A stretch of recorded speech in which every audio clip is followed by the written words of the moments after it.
very good evening and a very warm welcome to our listeners. Welcome to Adolescence Development Club and Advanced Healthcare Foundation's Youth Media channel, where we'll be discussing anything and everything related to adolescent health. Today we have with us on the panel a very special guest, Mr. Arindam Roy. To introduce Mr. Roy, he has over 13 years of experience and has worked with leading global advertising agencies with a diverse knowledge in both mainline and digital across Delhi and Gurugram. Over the years, his role has involved copywriting for brands and content writing, print ads, television commercials, radio jingles, and so on. His current portfolio includes integrated brand and creative communication with focus on consumer insights and digital 101. Creating branded and unbranded content and writing jingles for music videos has been his forte, having worked with agencies like McCann, BVDO, Publicis, Digitas India, and Harpo. A storyteller by vocation, he believes selling live is the hardest truth, but the most fundamental truth in the post-COVID world. A very warm welcome to you, sir. Thank you for gracing us with your presence today. We also have with us on the panel Anya, who is one of our volunteers for the Adolescent Development Club. So, sir, without wasting any more time, let's just jump right into the conversation. Today, we'll be talking about one of the most important issues in the life of an adolescent, which is deciding what career to go for, deciding which stream to choose, and taking control and being proud of the decision that they've taken. What was it like being a student for you? What was your student life like? Story was anything similar to what I'm doing at this point of time. I was studying science, and like all Indian Bengali middle class family, your parents want you to become a engineer or let's say doctor. Now, I couldn't become a doctor because I was pretty scared of blood. Right? So I couldn't, and I didn't want to become a doctor, because you have to do a lot of cutting and incisions here and there, and that was something that I was pretty scared of. So I didn't want to do that. So the next best option that I could have was to do engineering, of course. Now that becomes the most easy bit, for a Bengali child and his parents wanting him to become an engineer. Now that's something, to be very honest, I didn't know that whether I was really cut out for engineering or not. To be very honest, well, I wasn't. I should be prudent enough to say now that I wasn't. But yeah, my mom wanted me to become an engineer, though my dad never felt that I could become one. But yeah, you have to sort of make your mother's dreams come true. So yeah, that was one reason why I did science and then did engineering as well. Like qualified for engineering, which was again a very very surprising thing for me. I didn't know that how could I do that, but yeah, somehow I managed it. Somehow I just came through, and so I got through Manipal, Institute of Technology, which was MIT, not to be mistaken for the Massachusetts Institute of Technology, but for Manipal. And yeah, so that's how my 4 years of engineering started. Manipal was this one crazy kick-ass place to be in. A place that which introduced me to all sorts of vices in life, more than engineering as well. And great time that I had. Most of the time bunking classes and going out for college fests and going out for movies. Going out for dates at that point of time. Like multiple women that used to hang out with. A lot of fun that we had. Um, the funny bit was never really wanted to make engineering as a part of my career. To be very honest. Uh, yeah, I did study. Of course, I was I wouldn't say a very very good student, but yeah, a decent student, I guess. Managed a good CGPA at the end of the year, even after bunking classes and after all of that. So yeah, that's how. Then I decided, after a point, I decided that, I mean, while I did study engineering, but somehow I didn't want to pursue that, as a career. I didn't want to have that as a career growth. Because I felt that wasn't me. I couldn't even imagine myself of becoming an engineer and getting into an R&D department of a company and dressed in crisp formals and going down to work. No, that wasn't me. That really wasn't me, to be very honest. So, that was a funny bit of it. At the end of my eighth semester, in fact, in my seventh semester, end of seventh semester, I decided to do an internship with, one of the leading advertising agencies in Delhi. And I just shot them a mail telling them that, hey, you know what, I can write well, of course, and I want to become a writer. So one of these guys, who took my interview, they said that, okay, so you want to be a writer? Great. Then why do you want to come into advertising? Why don't you start writing a book? So I just told them that no, I don't want to write a book because writing a book will not satiate my hunger. I mean, I have to earn money, right? Like, my dad doesn't come from the Tatas or the Ambanis or the Birlas. So what do you do to sustain yourself? You need to do something, right? And that's how I came into advertising. That's how the career journey started, and that's how life came. Quite funny, but yeah, that's how. So, as you said that you did your engineering, you got into MIT, and then you chose to switch to advertising. Yeah. So, that entire period of being a science student in 11th and 12th, whatever goes into being a science student, the entire coaching, or long hours of studying, and then going to college, and then giving up that profession and moving to a different one. So, that also requires a lot of, first of all, a lot of confidence in yourself, and second, you need to say goodbye to all that dedication, all the hard work that you put in. So, how do you convince yourself to do that? There wasn't any convincing of myself. All I had was a conviction that I could do it. That's it. There was no way I could have convinced myself because it wasn't the fact that I was preparing myself and getting into this particular field. There's nothing called the free ways to suddenly becoming one of the top guys in advertising. There's nothing of that sort. I didn't even know what advertising was. But yeah, I think to answer your question, what you need to all have it. I think that was something that I really did have, if not less, but I did have more of it, which was a superiority complex. I didn't have inferiority complex at all, man. I had superiority complex. I was like, hell, man, I don't give a damn. I have to do it. Sometimes it's a superiority complex that actually pushes you. It pushes you amidst all the things, you need to have that because if you don't have that, you don't have the conviction. See, there's a difference between belief and a conviction. Right? If I ask you, Mansi, what's the difference between belief and conviction? People will say that, yeah, I believe I can do this. I believe I can possibly climb up the Mount Everest. The conviction that, what is what you need to have it. It's very simple. So, yeah, I mean, that's the only thing I guess I had in myself. And I still keep on telling myself even today, that come what may, just have the conviction in yourself to believe that you need to be good at something. And I know that I'm good at something because there are a lot of people who are even worse than me. So it's okay, and I'm better. So unless and until you can actually tell yourself that, yeah, I am better than a lot of other people, you will never be able because you always have this thought of, can I do it? Can I not do it? It's all that the vacillating medium is very, very, very, I guess that's very regressive. You need to be progressive on your thinking as well. You need to have that, I don't give a damn. So I think that's very important, and that's something that, I think we all of us, uh, we should need to have that in our head. If you don't have that, then, then you're a lower model. Then you will never become a higher model. So, Yeah. how you become a higher model, I guess. Yeah. So, sir, as you mentioned in the beginning about your family, that Yeah. family expectations always lie at the top of what you are supposed to do as a Yeah. career. Yeah. And as we came to know that you come from a family where there are IS officers and there are doctors and there are lawyers. Yeah. So, how hard? I mean, was it difficult for you to get advertising into this family? Okay, so till date, okay, I'll share a very funny, anecdote with you, and I think I've shared that with Shreya as well. For the first 3 years of my advertising life, and I'm not kidding when I'm saying it, it's something you guys also have to believe what I'm saying. For the first 3 years of my career, my mom never believed the fact that I was into advertising. She used to feel that I was working in some BPO. I was working in some call center. Now, I'll give you the reasons why. So I'll give you the reasons why. Number one, I used to go to work. I mean, I'm not sure how many of you guys actually know how advertising people work, but you go to work wearing a t-shirt and a jeans. Sometimes you go to work wearing a t-shirt and a shorts. Okay. In fact, this t-shirt that I'm wearing right now, it must have got a bit of discolored. The reason why I'm right now wearing it at home, but otherwise I used to wear this for meetings, right? So there was a point of time when my mother literally got the culture shock of her life, uh, where she saw me waking up at 11 in the morning and going down to work at 12:30, wearing a round neck t-shirt and a jeans. Now, वो भी jeans was फटा हुआ jeans था नीचे से. Okay. कभी कभी चप्पल्स होता था, and sometimes I used to wear like sneakers. I just go to work. So most of the time she felt that either I was just going out with my friends, for having a chat with them in some coffee shop, or I was just going to do nothing. Now that was the first phase of it. The second phase was that after I had gone down for my work, advertising honestly, guys, it doesn't have a fixed time of I'm working from 10 to 6 or 10 to 7. It doesn't have anything of that sort. Sometimes you come back home at 10 at night. Sometimes you come back home around 12 midnight. Sometimes you don't come back home at all. So there have been times when I've got back home even at 4 in the morning, uh, possibly partially drunk at office.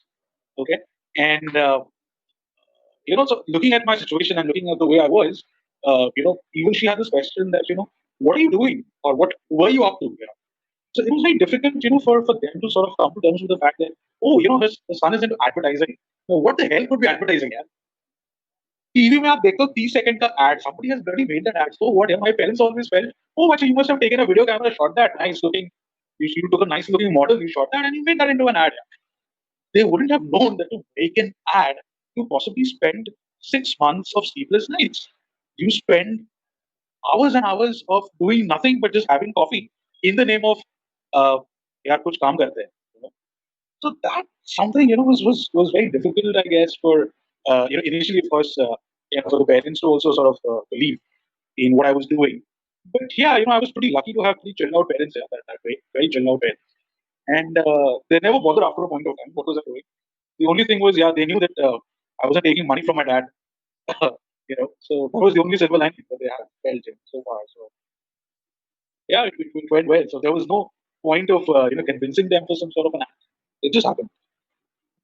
So, sir, as you talk about advertising being, an art stream where you Yeah. go into a creative stream, and Yeah. most of us, I think, myself being a humanities student, the moment you talk about opting for an art stream, there's a lot of backlash that you receive, and people are always skeptical about, what will you do after humanities, take commerce, take science. They are better perspectives. So, for those of us who really want to do something in the arts but are being forced to take up a scientific or a commerce stream, what would your tips be, or what would you like to see to them? I think the best tips is, for a while, don't do anything. Just sit back and try to think, what do you want to do? See, it's not just a question of, somebody's in humanities or somebody's in arts or somebody's in commerce, or I have to do CA. Or you are in humanities and you want to, do something. Come on, if you want to be a DJ, let's say, you want to be an underground DJ banging your head against the wall and creating some crazy shit, psychedelic music, go do that. Nobody's stopping you, man. I mean, the only person who can stop you is you. Again, I'm going to repeat this: the only person who can stop you is you. No one else can. I mean, today, if you want to become a DJ, let's say, some people might say, "Yeah, कौन बनता है DJ? Club में क्या करोगे? गाना बजाओगे? शादी में गाना बजाओगे?" हाँ यार, बजाऊंगा. क्या है उसमें? And people do good, becoming a DJ. Trust me, DJ is a pretty well paid profession at the end of the day. Secondly, you go to clubs. Number three, you get all the free food and the free alcohol. So what else do you not want? You can become a ringmaster of a circus as well. Who's stopping you? Right now, these are alternative professions. Nobody is asking you, कि भाई मुझे professor बनना है, or I've started arts or humanities, so I have to become a journalist, become a painter, sort of, and just take out your imagination out there. So there is nothing called that. I'm studying science, so I should be. That's a very honest feeling. Even I've always had it, and that's something tomorrow down the line. Once I possibly have even kids down the line, I would never tell my kid, what you should become an advertising professional or an engineer or a researcher. No,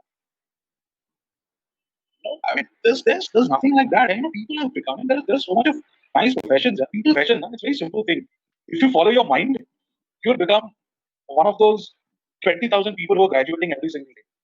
If you follow your heart, you'll possibly become one of the nicest chef in a Trident or an Oberoi. That's it.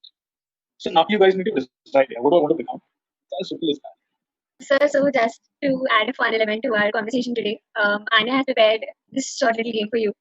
Thanks, everyone. So today we are going to play the game, the 5-second rule, where, sir, you will be given 5 seconds to answer each of my questions. So shall we proceed? Sure. So I have a question before you guys start. What do I get out of it? Any coffee hamper, like coffee with Karan or something? What do I get? So, sir, you just get fun out of it. Oh, come on. Just you get entertainment, sir. Just fun out of it already. Cool, yeah. Presidents. The 3 Indian presidents. Okay, so Pratibha Patil, Ramnath Kovind, and Pranab Mukherjee. Game 3, but time is over. Yeah, so you just got 2, sir. Okay, 2. So you need to be fast. You need to be very quick with this game. Sure. So please name 3 authors. Any 3 authors. Kundera, Bukowski, and Tagore. 3 teen celebrities. Teen, okay.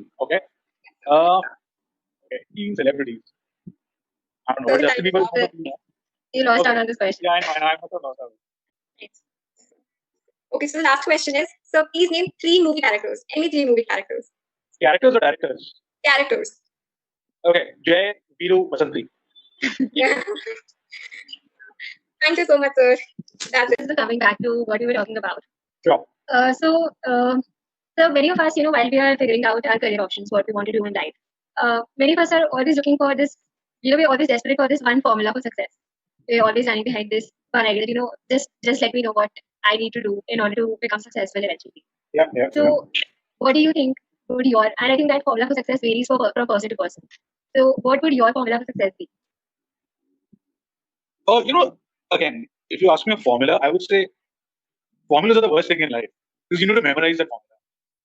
You don't have a formula first of all because you can't do anything in life by memorizing it per se. Okay, so the best thing that you guys need to do, I think, which is very worthwhile, is see what's your strength and see what's something that you would want to actually do. See, a lot of us, sometimes we sort of have this conjecture that we can do a lot of things and we want to do a lot of things. Now, there's a very big difference between wanting to do a lot of things and can doing a lot of things, right? So, first, see, I think all of us need to firstly, get back to the drawing board and check what are your strengths, other than the fact that whatever your academics and your education qualifications are, but is there something that really pushes you to do? Like, for example, I'll give you a very basic example. How I came into advertising was very simple. I could write, and I knew that I could write well. So now that wasn't something that was coming under the purview of my academic curriculum. Of course, yeah, I used to write well and I used to score very good in English and all of that. But then I didn't know that I could make this into a profession. Right? Now, today, when I'm in this profession and I'm a writer, okay, I mean, apart from whatever you guys just kept ranting about my resume, honestly, I'm a writer. I can't do any other thing but write. Now, if you ask me, Mansi, can you write 100 lines about you? I can actually write that in the next 10 minutes. I can, right? And that's not a challenge. I can do that. Now, the question is why I can do that. It's just because I have a sense of imagination. Now, I might not have met you, okay? I might have just spoken to you about for 5, 10, 15 minutes. But then there is a sense of um, a world that I've sort of built about you. Now, that could be true or that could be untrue. That's okay. Yeah? Even if, let's say, I get all the 100 things wrong about you, so once I read that 100 lines to you now, you would be like, oh shit, man, this guy has actually thought so much about me. Now, that is the essence, right? So I know how to conjure up a world of imagination. Now, that's, very important when you actually decide about your career as to what you would want to do. Is, well, you know that, of course, you are in humanities, you can do this, you can do that. But is there something additional that you have that's out there latent in yourself? But you not yet explore that. So why not explore that? Now, sometimes that becomes not a part of your formula, but that's a formula that you build. It's like a self-discovery that you do. So get into that path of self-discovery. I think all of us are young people. Yeah? You make mistakes. Of course, you will make mistakes. So what? It's good to make mistakes. If you don't make mistakes, how will you learn at the end of the day? Nobody's perfect. And then we become all robots and Android bots. Right? Like, we don't want to become that. Yeah, be a human being. It's like we all say this, right? You need to fall in love, and you need to have heartbreaks to know what love is. Similarly, you need to fail in life to know what failure is, and then only you can taste success. In spite of failing 20 times, if you fail for the 25th time and you want to consider yourself as a success, then you are possibly living in a fool's paradise. But you need to, as I said, you need to have that conviction as to what you would want to do at the end. That's it. What do you think? How do you visualize this pandemic changing careers for us students in the coming time? Uh, you know, I don't think this pandemic is going to change careers for any of us. But yeah, this pandemic has actually opened up a lot of new avenues. So I'll give you a very basic example. Till about this year, February, do you guys actually think sanitizers are going to becoming more important than gold? No, no. I mean, the sanitizers are like bloody hot cakes.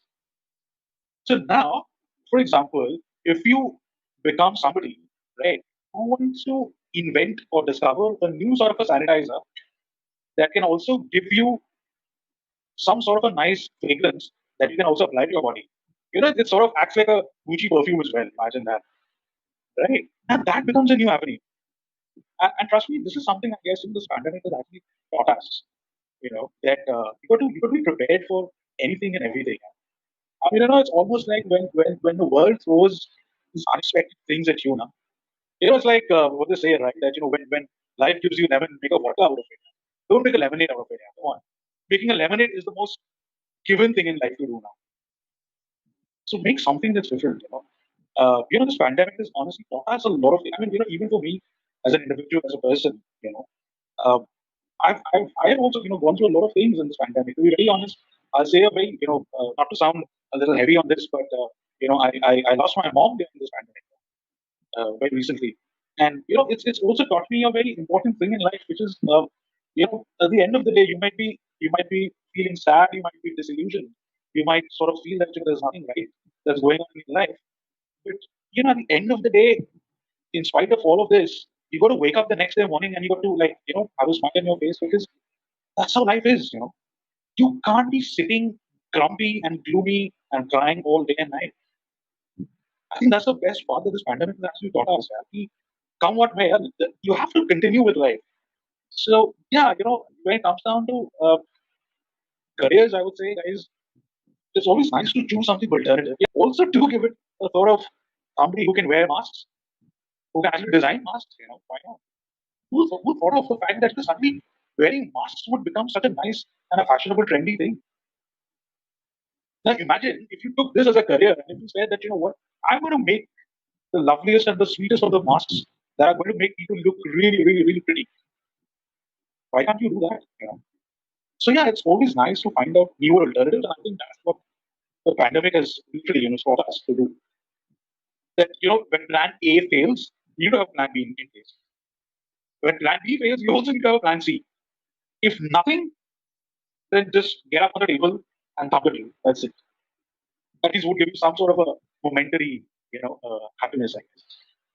So, yeah. Well, sir, that was very, very important, I think, and thank you for everything that you told us today. I would like to ask you towards the end, do you have any message for the youth that you would want to share? All of those are messages in themselves, but anything else you would like to add? Okay, not to sound creepy, because that's the worst thing that I feel. Teaching and nobody's up there to teach. Because I myself am a young person just like you. Yeah, maybe I'm having a bit of receding hairline, so I can't help that.